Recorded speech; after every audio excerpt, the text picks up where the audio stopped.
Hello everyone and welcome back to another video from Homemaker. In our today's video we are going to talk about Pothos. Pothos is one of the easiest to take care for plant amongst all the house plants. Pothos is also known as Indian money plant or devil's ivy or golden ivy or devil's wine or taro wine and many other names. But the botanical name of this plant is Epipremnum aureum. Now pothos are trailing vines which have got these beautiful heart-shaped leaves which are pointed at the end. And usually these leaves come in many different colors and variegations of them. Usually you can see the variegations are white, yellow, light green or dark green, and sometimes you can see complete white color leaves also, and sometimes complete yellow color leaves also. So they come in many different variegations. Here in front of you can see three different types of Epipremnum aureum. So here this one is known as the neon pothos. And you can see the difference between the leaves, the color of the leaves of this plant and the color of the leaves of this one.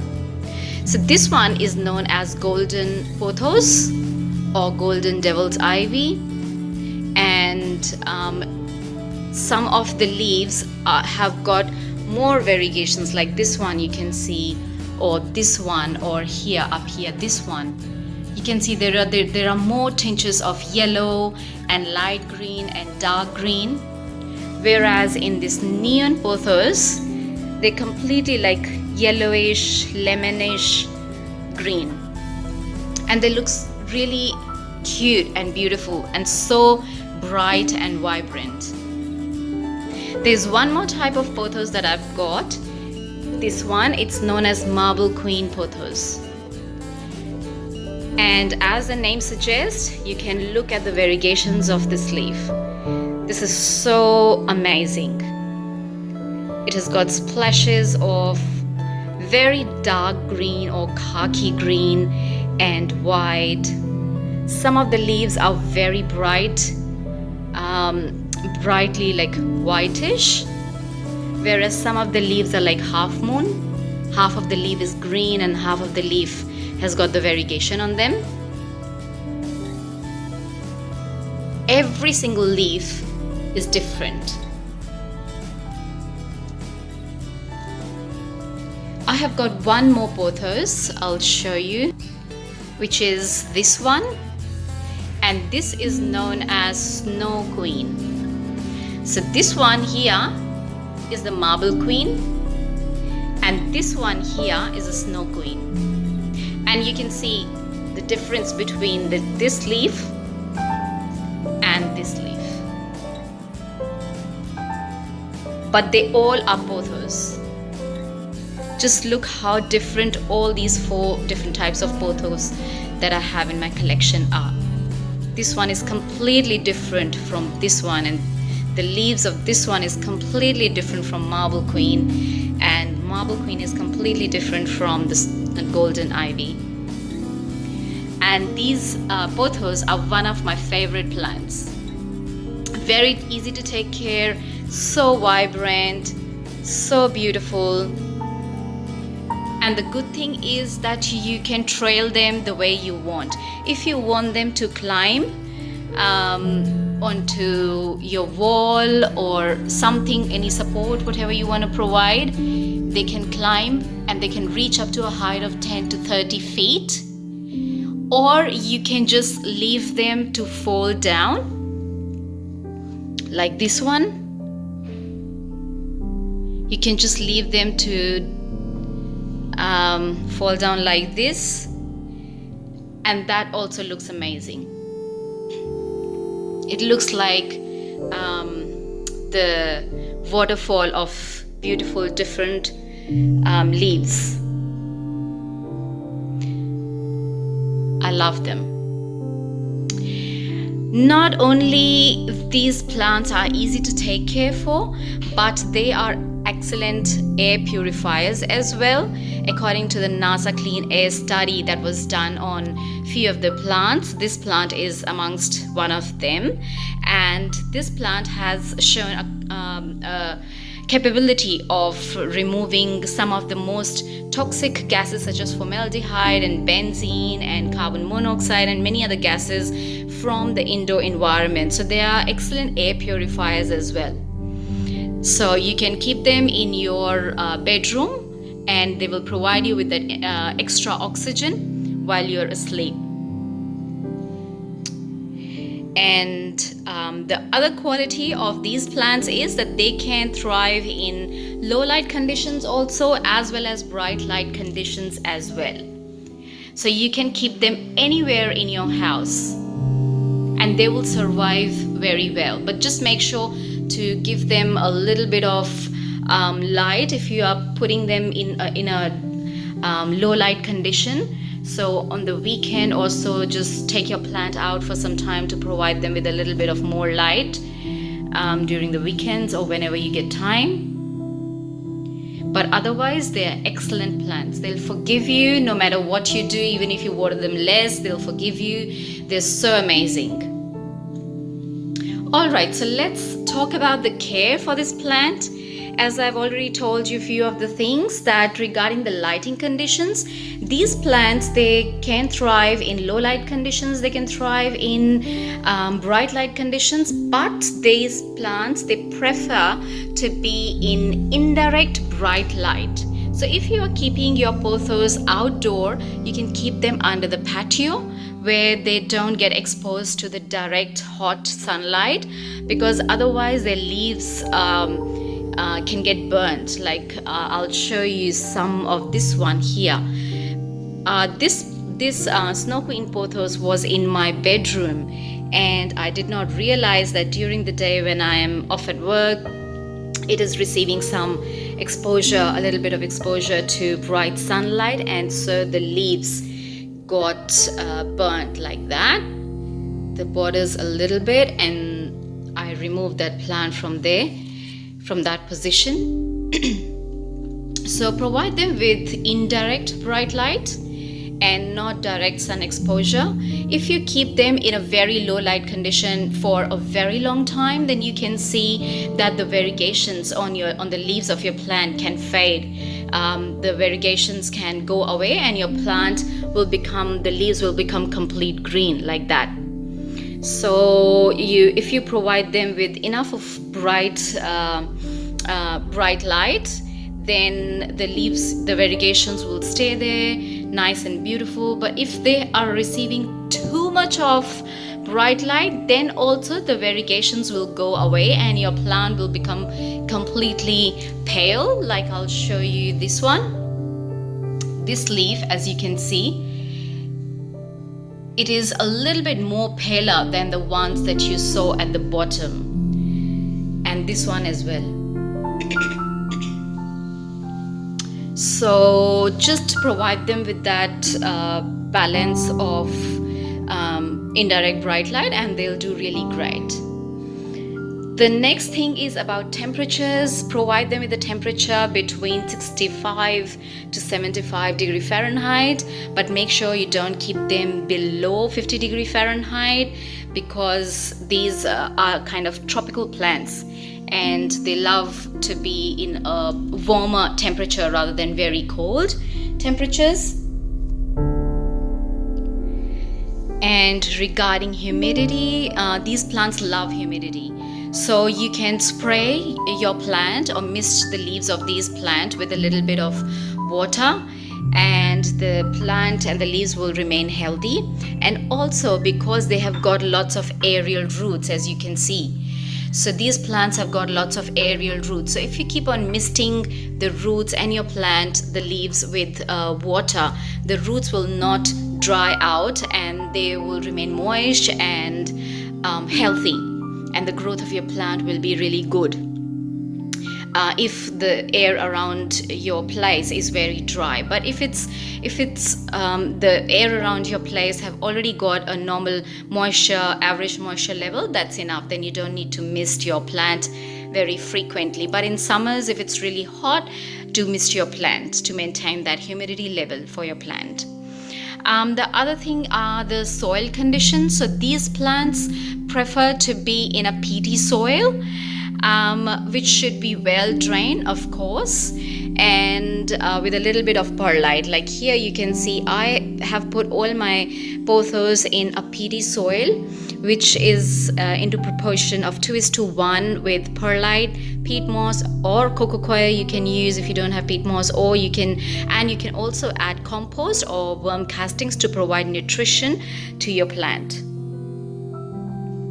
So this was about the soil condition. Regarding watering, so pothos, they prefer to the soil to dry out before watering them again, because if you overwater your plant, then your plant can get root rot very quickly, and they don't like to sit in wet feet for a very long time.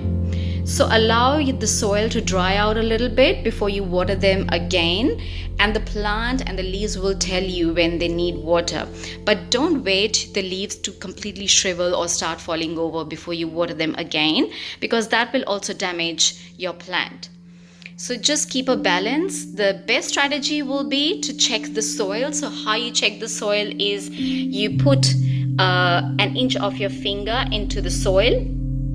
If the soil sticks to your finger, that means it's moist. If it does not stick to your finger and it falls over directly, then that means your soil is dry and you can water your plant again. After watering, I would talk about the fertilization. So feed your pothos with liquid diluted fertilizer. For indoor plants, you can also use seaweed solution. That is what I use for my pothos. And these plants are generally not very heavy feeders, so they don't need a lot of fertilizer. But during the growing season, which is the spring and the summer season, you can fertilize them once monthly or twice monthly, depending upon how big your plant is. If your plant is really big like this one, I can't say it's very big because I have seen plants pothos bigger than these. So if your plant is really big, then they need to be fertilized twice monthly during the growing season. But if they are not very big like these ones, small, maybe once is just enough. And just don't overwater these plants, because they will do well in dry soil rather than in wet soil. So next is repotting. Repot your plant whenever you see that the roots are peeping out from the drainage holes. So just keep an eye on your drainage holes. If you see that the roots are coming out, like you can see some of the roots, tiny roots are trying to come out from here, so which will show that it's time to repot your plant into a bigger into a bigger pot. Because if you don't repot them into a bigger one, then it will hinder the growth of your plant, and your plant will not grow to its maximum capacity.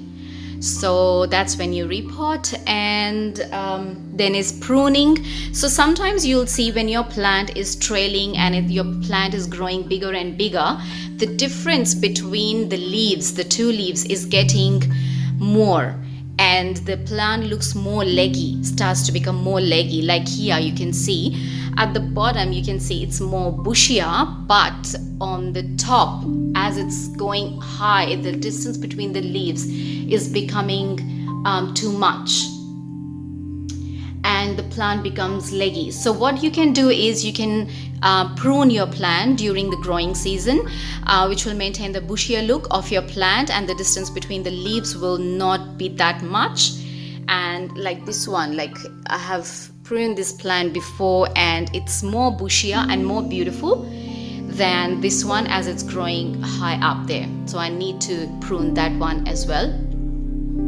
So you can prune your plant time to time, and the good thing with these plants is that when you prune them, you can use those cuttings to propagate your plant, which is our next point.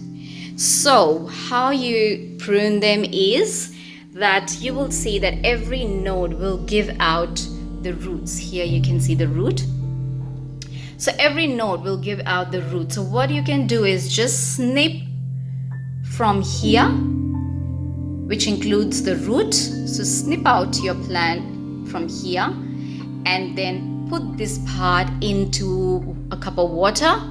And when the root will develop longer, then you can put them in the soil and you'll get one more pothos of your own. So I'll show you one cutting that I have done, which is from the Snow Queen, which is this one. So I have done one cutting of this plant, propagated that one, and I'll show you how the roots have developed. So friends, this is the cutting of Snow Queen that I took. And you can see that I took the cutting from this part, and the root, this root has developed, and even the roots that were touching the water, these ones have also become longer. You can see clearly. And when I took the cutting, I had only the bottom two leaves, and the rest of the leaves are just fresh, as you can see. They're just fresh and grown nicely and healthy. Now when the root system has developed so nice and beautiful and big, they are all ready to go into the soil. So they're very, very easy to propagate. So I would always prefer to go with the water propagation than going with the soil propagation, because sometimes with soil propagation you don't get very good results. Sometimes if you forget to water or you overwater, the roots might not develop properly. But with water propagation, you get, at least I have got 100% results, and my roots have developed beautifully, and I have propagated my plant successfully. So I would suggest everyone to go with the water propagation, because you can see what's happening with the roots out there. So now last point but not the least is about toxicity. So these plants are toxic to humans and pets, so you must keep these plants away from your little children if they have a habit of nibbling onto the leaves or plucking the leaves. So keep these plants away from the children, because these plants contain calcium oxalate crystals, which can cause irritation of the mouth, ulcers, and gastrointestinal problems. So just be careful with that one. But it's not toxic to the level where it can kill people. It can't kill. It's not that poisonous, but yeah, it is. It can affect the little children and pets if ingested. So just make sure you keep an eye on your kids and pets if you plant this plant indoor in your house. So I have done one more video in which I have shown how to put the moss pole to provide support to your pothos. If you are interested in that video, please go and check out that video. I'll provide the link in the description box. You can check out that video on how to put the moss pole to provide support to your pothos, and how to take care of these plants as well, that I've already spoken in this video. So friends, this was all about pothos, how to take care of them and how to propagate them. I hope you enjoyed watching my video. If you liked it, please don't forget to like and subscribe, and leave your comments in the comment section, and I'll get back to you as soon as possible. And I hope to see you next time with another exciting video. Till then, keep gardening and stay safe. See you next time. Bye bye.